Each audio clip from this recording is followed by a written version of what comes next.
ये कहानी है सोनपुर जंगल की, जहाँ पर एक बहुत ही खूबसूरत झरना है।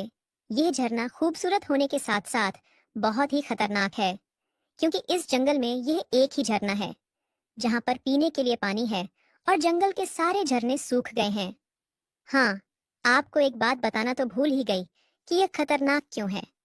ये झरना खतरनाक इसलिए है क्योंकि इसमें एक बहुत ही खतरनाक मगरमच्छ रहता है, जो हर वक्त इसी इंतजार में रहता है कि कोई जंगल का जानवर पानी पीने के लिए झरने के पास आए और ये कब का उसका शिकार कर ले। सोनू भाई, मुझे तो बहुत तेज प्यास लगाई है। चलो पानी पीने झरने के पास चलते हैं। नहीं मोनू भाई, उस झरने के पास तो बहुत ही खतरनाक मगरमच्छ रहता है और वह हमेशा इसी इंतजार में रहता है कि कोई जानवर झरने में पानी पीने के लिए आए और वह कब का उसका शिकार कर ले। और रोज की तरह वह आज भी बैठा होगा। लेकिन भैया, हमें कभी ना कभी तो पानी पीना ही होगा। हम कब तक ऐसे प्यासे रहेंगे? पानी के बिना तो हम जीवित ही नहीं रह सकते हैं। मुझे बहुत प्यास लगी है, अब क्या करूं? अच्छा ठीक है, चलो तो फिर देखते हैं। उस मगरमच्छ को झरना काफी बड़ा है, कहीं ना कहीं तो हमें पानी पीने के लिए जगह मिल ही जाएगी। फिर सोनू और मोनू दोनों भाई झरने के पास पानी पीने के लिए पहुंच गए। मोनू पानी पी ही रहा था, इतने में मगर ने हमला कर दिया। वह तो मोनू सतर्क था, इसलिए बच गया। फिर मोनू बोला, क्यों रे मगरमच्छ, तूने सोनू के भाई का शिकार कर लिया और अब तू मेरा भी शिकार करना चाहता है? अरे मगरमच्छ, तूने इतने पाप कर दिए हैं कि अब तेरा अंत नजदीक आ गया है। तू यह मत भूल कि इस झरने के पानी पर तेरा जितना हक है उतना ही हम सबका हक है। ये झरने का पानी सिर्फ तेरा ही नहीं है। हाँ हाँ हाँ हाँ, अब जंगल के हिरण मगरमच्छ के सामने बकबक करने लग गए हैं। ये मत भूलो कि यह झरना मेरा साम्राज्य है और मैं साम्राज्य का राजा हूँ। अब मेरे मुंह मत लग, वरना प्यासा ही मर जाएगो। चलो बच्चों, अब जाओ यहाँ से, मेरा मूड खराब नहीं करो। महाराज, अब तो उस मगरमच्छ का आतंक बहुत ही ज्यादा हो गया है। जंगल में एक बूंद पानी की नहीं बची है, पानी सिर्फ उसी झरने में है। अब आप ही बताओ महाराज, हम क्या करें? पानी के बिना तो जीवन असंभव ही है। अब तो हमारा हाल ये है कि पानी ना पिएंगे तब भी मर जाएंगे, और पानी पीने जाएंगे तब भी मर जाएंगे। महाराज, पहले तो वह मगरमच्छ एक दो दिन में शिकार करता था और दिन भर सोता रहता था, तब हम उससे बचकर पानी पी आते थे। लेकिन अब तो वह दिन भर शिकार करने लगा है। अब आपके पास तो एक अलग झरना है जिसका पानी सिर्फ आप ही पीते हो, इसलिए आपको उसके बारे में कुछ भी पता नहीं है। वह बहुत ही खतरनाक। मगर हे महाराज, अब आप ही हम सबकी मदद कीजिए, क्योंकि अब आप ही हैं जो उसको सबक सिखा सकते हो, और इस जंगल में कोई भी जानवर नहीं है जो उस खतरनाक मगरमच्छ का मुकाबला कर सकता है। आप हम सबकी मदद कीजिए महाराज। हाँ महाराज, उस मगरमच्छ ने तो मेरे भाई का भी शिकार कर लिया है। उसके छोटे छोटे बच्चे हैं। अब उन बच्चों का सहारा कौन है? वो मगरमच्छ इतना खतरनाक है कि वह तो बच्चों को भी नहीं छोड़ता है। उसके अंदर तो बिल्कुल भी दया भावना नहीं है।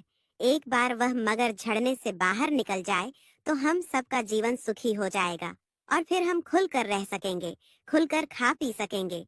क्योंकि महाराज, आप तो इतने अच्छे हो कि आप तो कभी भी शिकार करते ही नहीं हो। महाराज, अब आप ही हमारा सहारा हो। अगर अब आपने भी हमारी मदद नहीं की तो हम इस जंगल को छोड़कर कहीं और चले जाएंगे, क्योंकि पानी के बिना तो हम जीवित ही नहीं रह सकते हैं। और यहाँ तो पानी भी सुख से नहीं पी पा रहे हैं, इसलिए अब क्या फायदा है इस जंगल में रहने का? तुम भी कुछ बोलो। लोमड़ी बहन, क्या पता तुम्हारी बात सुनकर शेर मारा हमारी मदद करने के लिए हाँ बोल देंगे। हम सबकी मदद कीजिए महाराज, वरना हम इस जंगल में अब नहीं रुकेंगे और जंगल को छोड़कर चले जाएंगे। हमारी मदद कीजिए महाराज। अच्छा ठीक है, मैं तुम्हारी बात को समझ रहा हूँ, लेकिन अगर मगरमच्छ शिकार नहीं करेगा तो वह भूखा ही मर जाएगा। उसको जिंदा रहने के लिए शिकार की जरूरत है। अब इतना तो हम सभी जानते हैं, जिंदा रहने के लिए हम सबको भोजन की जरूरत होती है, और उस मगरमच्छ का भोजन तुम सब हो। हाँ, अगर तुम सब उसके लिए कुछ फल की व्यवस्था कर दो तो फिर शायद वो तुम सबका शिकार नहीं करेगा, क्योंकि जब उसको खाने के लिए फल मिल जाएंगे तो उसको भूख नहीं लगेगी, और भूख नहीं लगेगी तो फिर वह शिकार नहीं करेगा। मेरे हिसाब से हमें यही प्रस्ताव मगरमच्छ के सामने रखना होगा। अगर मगरमच्छ हमारी बात मान लेता है तो यह उसके लिए भी अच्छा है और हमारे लिए भी अच्छा है। जाओ हाथी, तुम मगरमच्छ के सामने यह प्रस्ताव रखो कि वह पानी में किसी का शिकार नहीं करेगा। उसको खाने के लिए जितने भी फल चाहिए वह उसे मिल जाएंगे। मुझे लगता है कि मगरमच्छ को हमारी बात मान लेनी चाहिए। अब जल्दी जाओ हाथी। फिर हाथी मगरमच्छ के लिए समझौते का प्रस्ताव रखने के लिए झरना के पास पहुंच गया और बोला, मगरमच्छ भाई बाहर निकलो, आपसे थोड़ा सा काम था। मगरमच्छ भाई बाहर आओ, शेर महाराज ने आपके लिए एक समझौता प्रस्ताव रखा है, उसी के बारे में आपसे थोड़ी सी बात करनी थी। मैं जानता हूँ आप मेरी बात सुन रहे हो, बाहर आओ मगरमच्छ भाई। क्या है रे हाथी, क्यों मुझे डिस्टर्ब कर रहा है? मैं शिकार की तलाश में बैठा हुआ था कि कोई जानवर पानी पीने के लिए आए और मैं उसका शिकार कर लूं, लेकिन तूने मेरा सब काम फेल कर दिया है। एक तो एक भी जानवर आज पानी पीने के लिए नहीं आया है, ऊपर से तू यहाँ बक बक कर रहा है। देख रे हाथी, वैसे भी मेरा 24 घंटे दिमाग खराब रहता है, अब तू उस दिमाग को और ज्यादा खराब मत कर। अगर मुझे गुस्सा आ गया तो मैं तुझे पानी के बाहर भी नहीं छोड़ूंगा। तू यह नहीं समझा कि मैं सिर्फ पानी के अंदर ही शिकार करता हूँ, मैं पानी के बाहर भी शिकार कर सकता हूँ, समझा? और हाँ, जंगल का राजा होगा तेरा शेर, लेकिन इस पानी का राजा सिर्फ मैं हूँ और मेरा नाम है मगरमच्छ। इस पानी में दो, अगर शेर भी आएगा तो भी मैं ही जीतूंगा। ये बात तू भी अच्छे से जानता है, वह शेर महाराज भी अच्छे से जानता है। अरे मूर्ख मगरमच्छ, इतना घमंड अच्छा नहीं है। घमंड तो अच्छे अच्छों का चूर चूर हो गया है। अरे तू क्या चीज है? अरे मगरमच्छ, मुझे तेरा अंत अच्छे से दिख रहा है। जो तूने जंगल के जानवरों पर अत्याचार किया है और बेकसूरों को मारा है, तुझे उसका फल जरूर मिलेगा। और मगरमच्छ, तेरा भी अंत बहुत ही भयानक होगा। जिस प्रकार तू किसी भी जानवर पर दया नहीं करता है, इस तरह तू भी दया की भीख मांगेगा, लेकिन तुझे दया नहीं मिलेगी। मैं तो सिर्फ ये कहने आया था कि तू जानवरों का शिकार करना बंद कर दे। और रही तेरी भूख की बात, तो तेरे लिए इतने फलों की व्यवस्था रोज कर दी जाएगी जिससे तेरी भूख मिट जाए और फल बचे भी रहें। लेकिन वह कहते हैं ना कि जब अंत नजदीक आ गया हो तो किसी का भी दिमाग काम नहीं करता है। वही हाल तेरा भी हो रहा है मगरमच्छ। क्योंकि तेरा अंत अब नजदीक आ गया है, मैं फिर से आखिरी बार पूछ रहा हूँ, क्या तुम्हें मेरा समझौते का प्रस्ताव मंजूर है कि नहीं? नहीं हाथी, तुम फालतू में अपना टाइम वेस्ट कर रहे हो। मेरा फैसला नहीं बदलने वाला है और मैं तुम सबका शिकार करना कभी भी बंद नहीं करूंगा, क्योंकि मैं सिर्फ भूख के लिए तुम्हारा शिकार नहीं करता हूँ। मुझे तुम सबको तड़पाने में और भी ज्यादा मजा आता है, और तड़पता तड़प कर करने में तो कितना मजा आता है, तुम पूछो ही मत हाथी। अगर तुम्हें पता चल जाएगा तो तुम मेरी फेन हो जाओगे, क्योंकि क्योंकि पानी के अंदर जब कोई तड़पता है और मुझसे अपनी जान की भीख मांगता है, आहा, मुझे जो सुकून मिलता है, बहुत सुकून मुझे रोज चाहिए, और उस सुकून के बिना मैं नहीं रह सकता हूँ। अब तू जल्दी से यहाँ से चला जा, क्योंकि मैं शिकार का इंतजार कर रहा हूँ और मुझे लगता है मेरा शिकार आने वाला ही होगा। और हाँ, उस शेर से कह देना कि बेशक मैदान में आ जाए, मगरमच्छ लड़ने के लिए हमेशा तैयार रहता है और तुम्हारी आखिरी उम्मीद वही शेर है ना। तो उस शेर के मरने के बाद फिर तुम सभी जानवरों को पता चल जाएगा कि जंगल का असली राजा कौन है। अरे मूर्ख, ऑन से, जंगल का असली राजा मगरमच्छ है। चल, अब जाओ और सभी को अच्छे से समझा देना। फिर हाथी शेर के पास पहुंचा और शेर को सारी बात बताई। ऐसी बात सुनकर शेर को बहुत गुस्सा आ गया। फिर शेर गुस्से में बोला, अगर ऐसी बात है तो हाथी, अब मगरमच्छ का अंत नजदीक आ गया है और अब उसने शेर से दुश्मनी कर ली है। और अगर जंगल में शेर का दुश्मन जिंदा है तो फिर मेरा राजा होने का क्या फायदा, और फिर मैं किस बात का राजा? देखो हाथी, में तो लड़ना झगड़ना बिल्कुल भी नहीं चाहता हूँ। पहले तो मैं शांति से बात करता हूँ, और जब शांति से बात ना बने तो फिर मैं अपनी असली रूप में आ जाता हूँ। और मेरी इसी शांति की वजह से जंगल में कुछ जानवरों को लगता है कि यह शेर तो बेवकूफ है और अब मगरमच्छ तो मुझे लड़ने के लिए भी ललकार रहा है।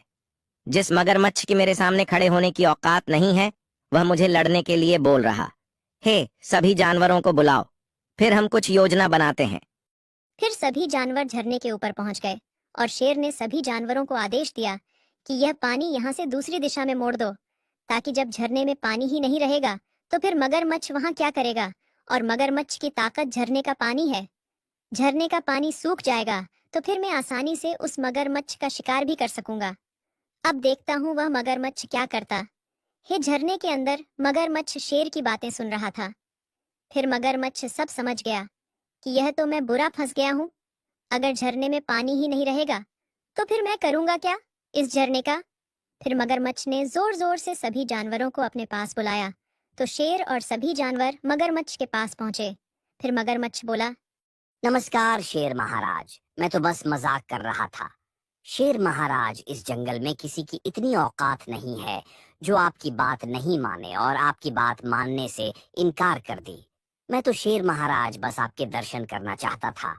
मैं आपके बारे में बहुत सुना है कि आप बहुत दयालु हैं और बहुत ही महान राजा हैं, और आप कभी भी किसी का शिकार नहीं करते हो, और आप हमेशा सबका अच्छा ही करते हो, कभी भी किसी का बुरा नहीं करते हो। मैं तो बस शेर महाराज आपको एक बार देखना चाहता था। अगर मैं उसे दिन हाथी दादा का समझौते का प्रस्ताव मान लेता तो मुझे आपके दर्शन कैसे होते। शेर महाराज, आपके दर्शन करने के बाद अगर मुझे मौत की सजा भी आप देना चाहती हो तो मुझे हंसते हंसते मंजूर है, क्योंकि आपकी नजरों में मैं आपकी बात नहीं मानकर आपका अपमान किया है। लेकिन आप भी सोचो, अगर मैं उसे दिन आपकी बात मान लेता तो मुझे आपके दर्शन कैसे होते। मुझे आपके दर्शन करने का सौभाग्य मिल गया है। अब आप जो सजा देना चाहते हो मुझे हंसते हंसते मंजूर है। शेर महाराज। मगरमच्छ की ऐसी बातें सुनकर शेर बहुत ही खुश हो गया और फिर शेर बोला, अच्छा अच्छा, तो ऐसी बात है मगरमच्छ। तभी मैं सोचूं कि मगरमच्छ का इतना साहस बढ़ गया है कि वह शेर को लड़ने के लिए ललकार रहा है। ठीक है मगरमच्छ, बताओ तुम्हें समझौते का प्रस्ताव मंजूर है कि नहीं। लेकिन अब मैं तुम्हारे पास आया हूं तो समझौते के प्रस्ताव में अब तुम्हें भरपेट फल देने का कोई नियम नहीं है। तुम सभी जानवरों से फल मांगोगे और जिस जानवर को जितने फल देने होंगे उतने फल देगा, और किसी दिन तुम्हें भूखा भी सोना पड़ेगा। किसी दिन तुम्हारे फल ज्यादा भी हो जाएंगे। अब इस बात की कोई गारंटी नहीं है कि तुम्हें भरपेट फल मिलेंगे, क्योंकि उस दिन तुम्हारा पलड़ा भारी था और इस दिन हमारा पलड़ा भारी है। उस दिन हम सब दबाव में थे, लेकिन आज तुम दबाव में हो और तुम्हें बात मानना हो तो बताओ, वरना नहीं मानो। हम सबके लिए और भी अच्छा रहेगा। ऐसे कौन तुम्हें रोज रोज फल लेकर आएगा। अरे ये क्या हो गया, ये तो सब उल्टा पुल्टा ही हो गया है। इससे अच्छा तो मैंने उस दिन बात मान ली होती तो मैं फायदे में रहता और जानवर सभी मुझसे डरकर रहते। मैंने ये पहले दिमाग नहीं लगाया कि ये झरना ही मेरी ताकत है, और झरने का पानी अगर ये सब रोक लेंगे तो झरने में पानी नहीं रहेगा और मेरी ताकत चली जाएगी। अब क्या करूं मैं, मेरे पास तो कोई दूसरा ऑप्शन भी नहीं है। जल्दी बताओ मगरमच्छ, क्या इतना सोच रहे हो। हाँ महाराज, जैसी आपकी इच्छा। अब तो मेरी हाँ और ना का सवाल ही नहीं उठता है, क्योंकि हमारे महाराज आप हो और आपने जो आदेश दे दिया है, मेरी भलाई इसी में है कि मैं हंसकर उस आदेश को पालन करूं।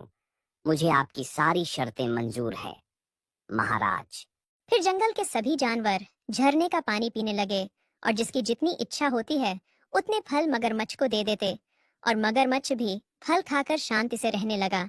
दोस्तों, कहानी अच्छी लगी हो तो वीडियो को लाइक और चैनल को सब्सक्राइब जरूर करें।